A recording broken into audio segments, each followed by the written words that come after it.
아멘. 할렐루야. 서로 옆에 있는 분과 눈으로 인사하며 서로 축복하겠습니다. 복음의 능력을 누리시길 바랍니다. 예수님의 십자가의 승리는 당신의 승리입니다. 하나님은 당신을 사랑하십니다. 하나님은 당신을 사랑하십니다. 아멘. 하나님은 우리 모두를 사랑하십니다. 하나님 사랑에 대한 확신을 가지고 날마다 승리하기를 주의 이름으로 축원합니다. 하나님께서 인간을 창조하시고 에덴 동산에서 살도록 하셨습니다. 창세기 2장 8절에 보면 이렇게 말씀하고 계십니다. 여호와 하나님이 동방의 에덴 동산을 창설하시고 지으신 사람을 거기 두시니라. 그런데 3장에 보면은 아담과 하와가 하나님께 범죄한 뒤에 하나님께 벌을 받아서 에덴 동산에서 쫓김을 당합니다. 창세기 3장 24절 말씀에 이렇게 기록되어 있습니다. 하나님이 그 사람을 쫓아내시고 에덴 동산 동쪽의 그룹들과 두루 돌을 불칼을 두어 생명나무의 길을 지키게 하시니라. 그러니까 인간은 원래 에덴 동산에 살도록 창조가 되었습니다.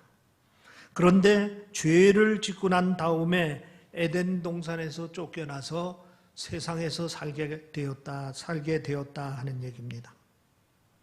그러면 에덴 동산의 삶과 이 세상의 삶의 가장 근본적인 차이점이 무엇이 다르냐 하는 얘기요. 가장 두드러진 차이점은 삶의 참 기쁨이 있느냐 없느냐 하는 것입니다. 그 정황은 에덴 동산의 이름을 살펴보면 알 수가 있습니다. 에덴이라는 이름은 그 자체로 기쁨이라 하는 뜻입니다. 그래서 라틴 성경에서는 에덴 동산을 기쁨의 낙원이라 이렇게 번역을 하고 있습니다. 그리고 이사야서 51장 3절에 보면은 이렇게 말씀하고 있습니다. 그 사막을 에덴 같게 그 광야를 여호와의 동산 같게 하였나니 그 가운데에 기쁨과 즐거움과 감사함과 창화하는 소리가 있느니라. 기쁨과 즐거움과 감사함과 창화하는 소리가 있느니라. 한마디로 에덴 동산은 기쁨이 가득한 곳이라 하는 것입니다. 기쁨이 충만한 곳이라 이런 얘기입니다. 그런데 에덴 동산을 쫓겨난 아담과 하와의 삶은 어떻습니까? 창세기 3장에 보면은 아담과 하와가 에덴 동산에서 쫓겨난 후에 남자에게는 생계를 책임지는 고통이 주어졌고 여자에게는 자식을 낳아 길러야 하는 양육의 고통이 주어졌습니다. 그리고 더 심각한 문제는 병들고 늙어가고 결국은 죽어야 하는 죽음의 고통이 더해졌습니다. 한마디로 말하면은 에덴 동산에는 기쁨이 충만한 곳이었는데 이 세상의 삶은 이 에덴 동산에서 누렸던 그 기쁨을 다 잃어버리고 고통의 삶만을 살게 되었다 하는 얘기입니다. 그 결과 오늘 우리들의 삶도 그렇습니다. 이 세상에 살고 있는 우리에게는 에덴의 참 기쁨이 없습니다. 최초의 인간이 누렸던 기쁨을 잃어버렸습니다.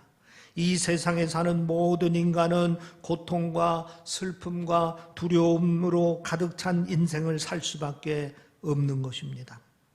그런데 감사한 것은 하나님께서 이 세상에서 고통 가운데 살아가는 인간을 구원하시기로 작정을 하셨습니다. 그래서 예수 그리스도를 이 세상에 보내주셔서 구원의 역사를 펼쳐주신 것입니다. 이제 예수 그리스도를 믿고 구원받은 사람은 이 세상의 고통과 슬픔을 극복하며 살 수 있는 길을 열어주셨다 하는 것입니다. 그리고 에덴의 기쁨을 회복할 수 있는 길을 열어주셨습니다. 실제로 주님 구원의 맛을 본 사람은 이 기쁨을 체험할 수 있습니다. 이미 이 기쁨을 여러분들도 체험하셨습니다. 사도행전 16장 34절에 보면은 이렇게 말씀하고 있습니다. 그들을 데리고 자기 집에 올라가서 음식을 차려주고 그와 온 집안이 하나님을 믿음으로 크게 기뻐하느라. 하나님을 믿음으로 크게 기뻐하니라. 바울이 빌립보 감옥에서 자기를 지키고 있던 간수를 전도했는데 온 가족이 다 예수를 믿고 구원을 받았습니다. 그 결과 온 가족이 예수를 믿고 주님께 주시는 참 기쁨을 맛보았다 하는 말씀인 것입니다. 온 가족이 주님의 구원의 기쁨으로 충만했습니다. 도대체 이들이 무엇이 그렇게 기뻤을까요? 그들이 크게 출세한 것도 아니고 큰 돈을 번 것도 아니고 모두가 흠모하는 유명인이 된 것도 아니고 모두가 부러워하는 쾌락을 즐긴 것도 아닙니다.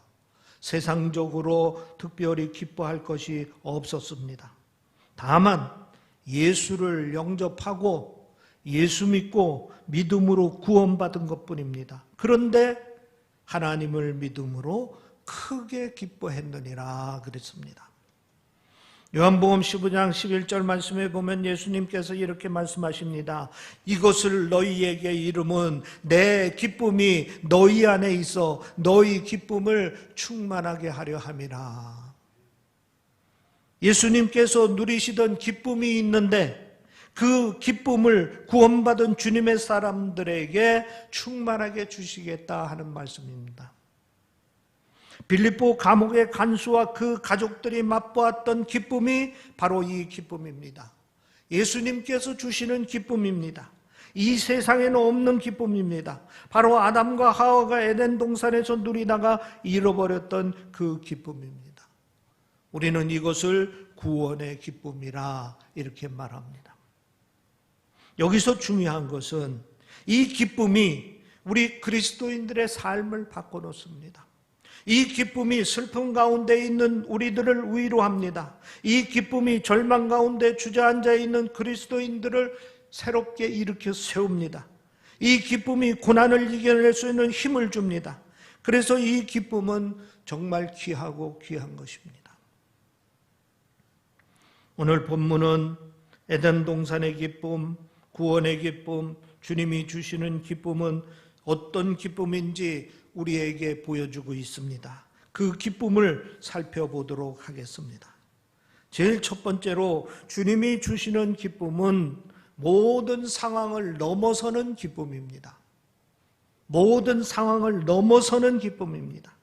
오늘 본문 12절에 보면 형제들아 내가 당한 일이 도리어 복음 전파의 진전이 된 줄을 너희가 알기를 원하노라 했습니다. 바울이 빌립보 교인들에게 자기가 겪고 있는 상황을 말하고 있는 겁니다. 그런데 그 상황은 자기가 계획한 일도 아니고 자기가 원한 일도 아닙니다. 그저 내가 당한 일에 도리어 그저 당한 일입니다. 그리고 본문 13절에 보면은 나의 매임이 그리스도 안에서 모든 시위대안과 그 밖의 모든 사람에게 나타났으니라고 말씀하고 있습니다. 바울이 로마의 시위대 안에 있는 감옥에 수감되어 있다는 뜻입니다. 바울은 실제로 이 편지를 쓸 때 미결수 신분으로 황제의 재판을 받기 위하여 감옥에 수감되어 있는 상태였습니다. 당시 상황을 연구해 놓은 자료를 찾아보면 주목할 내용이 있습니다. 나의 매임이라 하는 말에서 이 매임이라는 말은 다른 말로 번역하면 쇠사슬이라 하는 말입니다. 그런데 이 쇠사슬이라는 말은 감옥 안에서도 바울이 쇠사슬에 묶여 있다 하는 말인 것입니다. 그러니까 바울은 감옥에 있으면서도 쇠사슬에 묶인 채 그 수감되어 있던 상황인 것입니다. 우리가 바울과 같은 상황에 놓여 있다고 상상을 한번 해보시기 바랍니다. 지금 나이는 들어 이제 늙었습니다. 지병이 있어서 늘 통증에 시달리고 있습니다. 가족도 없습니다. 그런 가운데 감옥에 수감되어 있습니다. 그것도 쇠사슬에 묶인 채 수감이 되어 있습니다. 언제 재판받고 언제 죽을지 모르는 그런 상황입니다. 마음이 매우 힘들고 힘들었을 것입니다. 그 답답함과 눌림은 앞날에 대한 두려움 때문에 더욱 견디기 힘들었을 것입니다.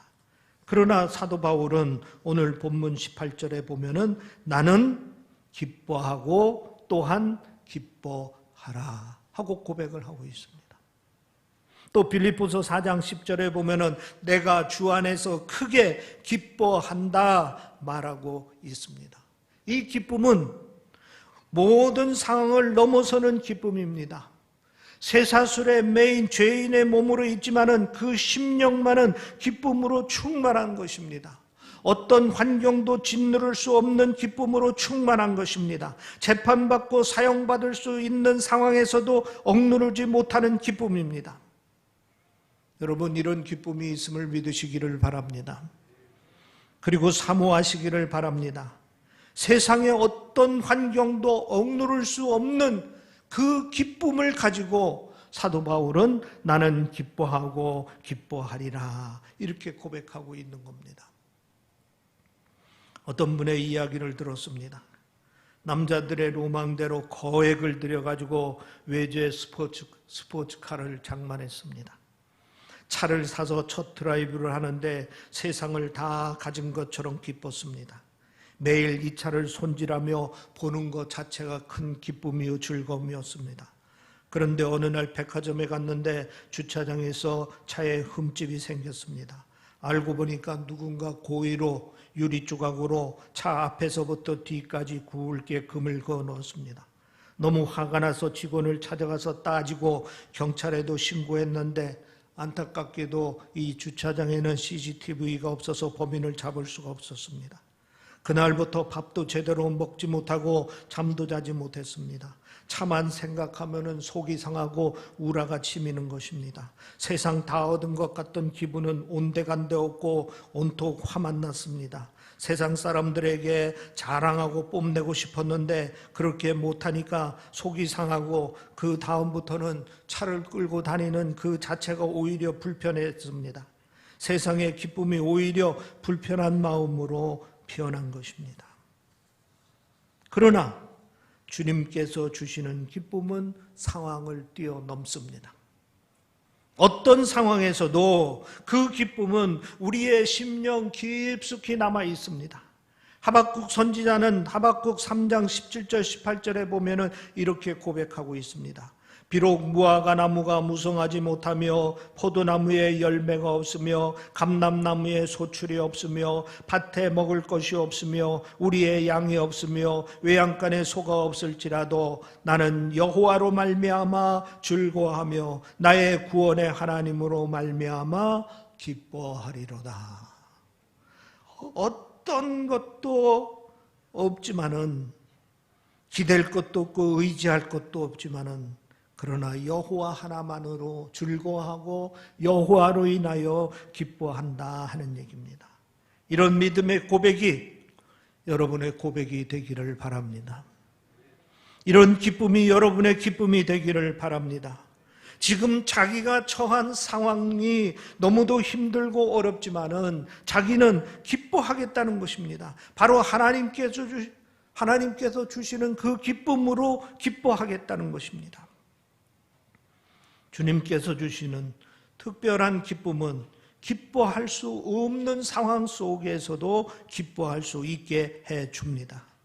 그래서 힘들고 어려운 상황을 잘 이겨낼 수 있게 해주는 것입니다. 두 번째로 주님께서 주시는 기쁨은 감정을 넘어서는 기쁨입니다. 사도 바울은 지금 로마 감옥에 수감되어 있습니다. 그런데 감옥 밖에서 로마 교회에서 예측할 수 없는 어려운 변화가 일어나기 시작했습니다. 먼저 사도 바울을 열심히 도우며 따랐던 사람들의 변화입니다. 선생님 사도 바울이 감옥에 수감되어 있으니 우리들이 더 열심히 복음을 전해야 되겠다 하면서 더 열심히 복음을 전파하는 겁니다. 그런데 또 한편의 사람들은 사도 바울을 시기하는 사람들이 생겼습니다. 자기들이 로마 교회 내에서 쌓아놓은 영적 지도력이 손상을 입을까 두려웠습니다. 그래서 17절에 보면 이렇게 말하고 있습니다. 그들은 나의 매임에 괴로움을 더하게 할 줄로 생각하여 순수하지 못하게 다툼으로 그리스도를 전파하느니라.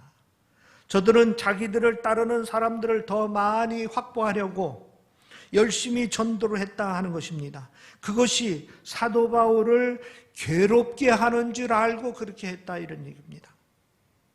바울의 입장에서 보면은 기가 막힌 일입니다. 주를 위해서 헌신하다 감옥에 갇혔는데 찾아와서 위로해주고 중보기도는 못해줄 망정 자기를 괴롭게 하려는 마음을 가졌다 하는 것입니다. 그리고 유치하게 좌파 세력을 확보하려고 전도했다는 것입니다. 보통 사람 같았으면 무척 마음이 상했을 것입니다. 그런데 사도 바울은 생각이 달랐습니다. 어쨌든 결과적으로 복음이 전파되는 일이니 기쁜 것이 아니냐는 것입니다. 자기의 속상한 감정에 사로잡히지 아니하고 차분하게 오히려 하나님의 섭리를 바라보면서 기뻐했다 하는 얘기입니다. 자기를 따라주고 믿어줬던 사람들은 자기가 감옥에 있을 때 더 열심히 복음을 전해야 됐다 해서 복음을 전하고, 자기를 반대했던 사람들은, 시기하는 사람들은 이때다 우리가 새를 잡자 하고서 열심히 그리스도를 전파하고, 결과적으로는 복음이 전파되고 예수가 증거되니 나는 그거로 기뻐하고 기뻐한다 하는 것입니다. 주님께서 주시는 기쁨은 우리의 감정을 넘어섭니다. 우리의 감정이 좌우할 수 없는 기쁨입니다. 그래서 이 기쁨은 아주 특별한 기쁨이라고 말씀드릴 수 있는 것입니다. 얼마 전 안타까운 뉴스를 봅니다. 가수 강다니엘 씨가 악플 때문에 고통을 받고 있다는 뉴스입니다. 강다니엘 씨가 본격적으로 활동을 시작하자 악플러들이 벌떼처럼 덤벼들어 공격을 퍼붓고 있다는 것입니다. 인기가 치솟는 기쁨을 맛보고 있는데 악플들 때문에 큰 고통을 겪게 된 것입니다. 얼마나 힘들면 이렇게까지 호소했습니다. 너무 힘들다. 진짜 너무 힘들어요. 어떻게 이렇게 힘들 수가 있을지요. 정말 너무 힘들어요. 누구 좀 살려줬으면 좋겠어요. 우리가 이렇게 누구에게 음해를 당하고 모욕을 당하고 조롱을 당하게 될 때 우리의 감정을 상하고 엉망이 되는 겁니다. 이렇게 감정이 상하게 되면 세상의 기쁨은 한순간 다 사라지고 맙니다. 지금 사도 바울의 상황이 이런 것입니다.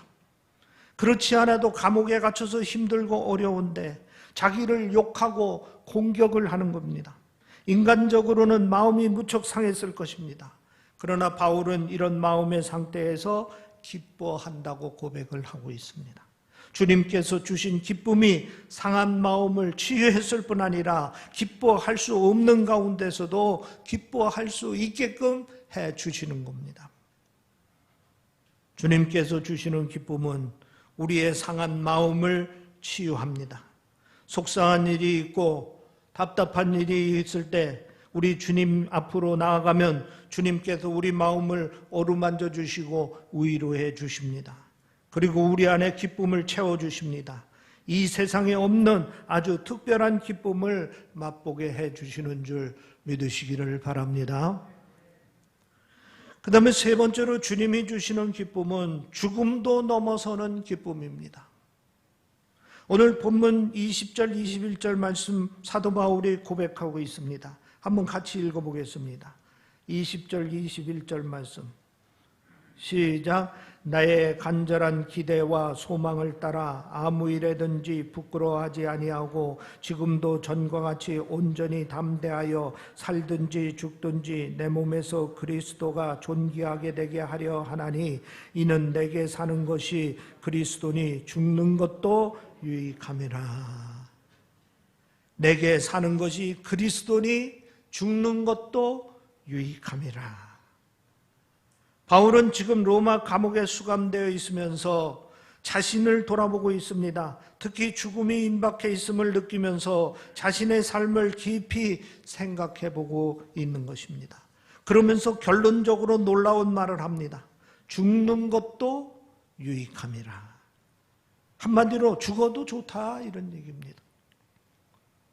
사실 사람은 죽음이 가까이 왔을 때 두려워합니다. 대체로 세 가지 때문에 두려워한다고 합니다. 첫째는 뭐냐? 자아 상실의 두려움입니다. 자신이라는 존재가 없어질 것에 대한 두려움입니다. 둘째, 죽는 과정의 고통에 대한 두려움입니다. 죽는 과정에서 느끼게 될 무서움, 통증, 외로움 같은 것에 대한 두려움입니다. 셋째, 소중한 사람들과 이별에 대한 두려움입니다. 죽음 이후 소중한 사람들을 다시 만날 수 없게 되는 데 대한 두려움입니다. 바울도 아마 죽음을 앞두고 이러한 두려움을 느꼈을 것입니다. 당연히 이런 두려움을 느꼈을 것입니다. 그러나 이런 두려움을 뛰어넘게 하는 그 무엇이 있었다 하는 얘기입니다. 그것이 바로 주님께서 주시는 기쁨입니다. 이 기쁨이 죽음의 두려움을 이겨내게 해 주었던 것입니다. 저는 목사로서 임종을 앞둔 여러 성도들을 신방한 경험들이 있습니다. 어떤 분은 임종 직전에 또는 어떤 분은 임종 며칠 전에 찾아뵙고 신방을 합니다. 처음에는 차분하게 대화를 나눕니다. 어떠시냐고 묻습니다. 그럼 어떤 분은 뚜렷한 의식으로 괜찮다고 말씀하시고 또 어떤 분은 벌써 의식이 희미해져서 말씀을 잘 못하십니다. 조용한 목소리로 말씀을 드립니다. 그리고 짧게 권면을 드립니다. 상황이 되면은 찬양도 불러드리고 여의치 않는 경우에는 기도만 해드립니다. 그리고 나면은 모두가 다 편안하십니다. 얼굴 표정이 밝아집니다. 장례 때 유족들에게 마지막 임종 모습이 어땠느냐고 묻습니다. 그러면 모두가 다 편안하게 눈을 감으셨다고 말씀을 하십니다. 저는 이런 체험을 통해서 한 가지 분명한 것을 믿습니다. 하나님께서 우리들이 이 세상을 떠날 때 함께 하신다는 사실인 것입니다. 그리고 우리 심령 깊은 곳에 이 세상에 없는 기쁨을 주셔서 죽음의 공포를 이길 수 있게 해주신다 하는 것입니다. 주님께서 주시는 기쁨은 죽음도 넘어서는 기쁨입니다. 죽음의 순간에 다가오는 그 무서운 공포를 이기게 해줍니다. 저 천국 소망 가운데 평안한 마음을 갖게 해줍니다. 이것이 세상 사람들이 알 수 없는 주님이 주시는 기쁨입니다. 여러분, 사도 바울은 빌립보서 3장 1절에 이렇게 당부하고 있습니다. 끝까지 나의 형제들아 주 안에서 기뻐하라. 우리 그리스도인들에게 주 안에서 기뻐하라는 이 당부의 말씀을 하고 있는 것입니다. 이 말씀은 이미 우리가 구원 얻을 때 주님께서 주신 기쁨을 잃어버리지 말라 하는 말인 것입니다. 오늘도 성령 안에서 주님 주시는 기쁨을 누리며 살라 하는 말씀입니다. 오늘 우리는 코로나19 사태로 힘든 시기를 보내고 있습니다. 이 사태가 길어지면서 모두가 다 지쳐하고 있습니다. 저마다 해결하기 힘든 문제 때문에 염려하며 근심하며 두려워하고 있습니다. 그럼에도 불구하고 주 안에서 기뻐하시기를 바랍니다. 주님께서 주시는 아주 특별한 기쁨이 우리로 하여금 모든 상황을 극복하게 합니다. 우리의 감정을 극복하게 합니다. 죽음의 두려움도 극복하게 합니다. 주님께서 주시는 기쁨, 구원의 기쁨이 여러분의 기쁨이 되시기를 주의 이름으로 축원합니다. 기도하겠습니다. 아멘. 할렐루야. 아버지 하나님 감사합니다. 감사합니다. 감사합니다. 우리를 사랑하시기에 우리를 구원하여 주셨고 이 험난한 세상 속에서 구원의 기쁨을 가지고 날마다 승리케 하시니 아버지 하나님 감사합니다. 이 시간 예배에 참여한 우리 모든 성도들에게 주의 구원의 기쁨을 허락하여 주시옵소서. 그리하여 모든 상황을 극복하고 날마다 승리의 삶을 살 수 있도록 인도하여 주시옵소서. 우리의 감정을 극복하고 주의 평안을 누리는 삶이 될 수 있도록 인도하여 주시옵소서. 죽음의 두려움도 극복하고 천국 소망으로 날마다 승리하는 삶을 살 수 있도록 주여 축복하여 주시옵소서. 사도 바울이 죽음에 임박해서 이제 하나님의 영광을 보고 기뻐한 것처럼 믿음으로 기뻐하고 구원의 기쁨을 누린 것처럼 우리들도 구원의 기쁨을 누리며 하나님을 찬양하는 삶이 될 수 있도록 인도하여 주시옵소서. 감사하며 우리 주 예수 그리스도의 이름으로 기도하옵나이다. 아멘. 찬송